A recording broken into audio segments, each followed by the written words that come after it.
Chapter 1. Different Worlds. George Herbert Walker Bush was born on June 12, 1924, in Milton, Massachusetts, to his father, a prominent Wall Street banker and future United States Senator, Prescott Sheldon Bush, and his mother, Dorothy Walker Bush. The second son of Prescott Bush, he was named after his maternal grandfather, who was known as Pop, which resulted in George Bush being called Poppy, a tribute to his namesake. The Bush family moved to Greenwich, Connecticut in 1925, where young Bush attended the prestigious Greenwich Country Day School, followed by Phillips Academy in Andover, Massachusetts.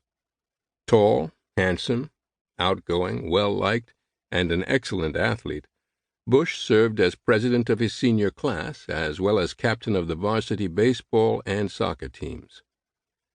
Bush's devotion to his alma mater was evident throughout the decades, visiting the school often, even serving on the board of trustees for 16 years, while sending 3 sons to Andover: George W. in 1964, Jeb in 1971, and Marvin in 1975.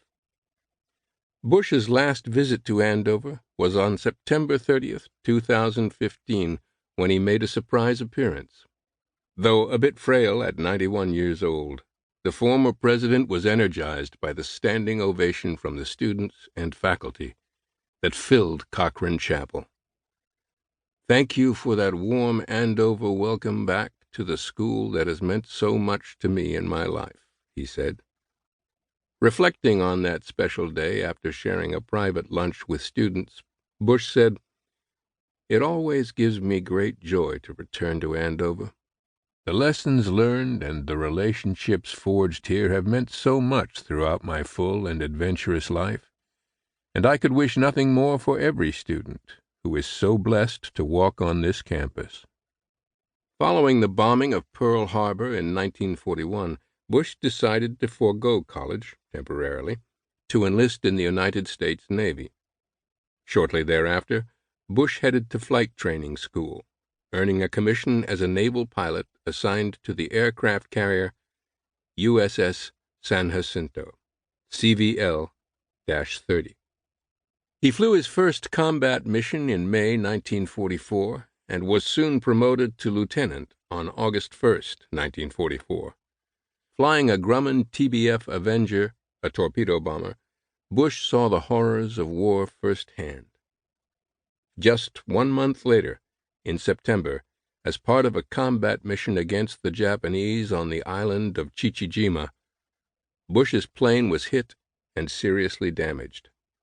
Though his plane was on fire, Bush courageously completed the mission, but he and the crew were forced to bail out. His crew members did not survive, but Bush was rescued when the USS Finback, a Gato-class submarine, miraculously appeared. Bush stayed with the crew of the Finback, helping rescue more Navy pilots who'd been shot down, but others were not so fortunate. Many of them were captured by enemy forces and executed. Some even barbarically eaten by their captors. In an exclusive interview decades later, Bush relived the dreaded moments of that day, September 2nd, 1944. "I told the crewmen to get out. I dove out onto the wing, hit my head on the tail, and, bleeding like a stuck pig, I dropped into the ocean and I swam over and got into this life raft. I was sick to my stomach, scared. If somebody didn't pick me up, I would have been captured and killed. They were very brutal on Chichijima. Suddenly I saw this periscope, and it was the USS Finback. Nothing heroic about getting shot down. And I wondered why I was spared when 2 friends in the plane with me were killed.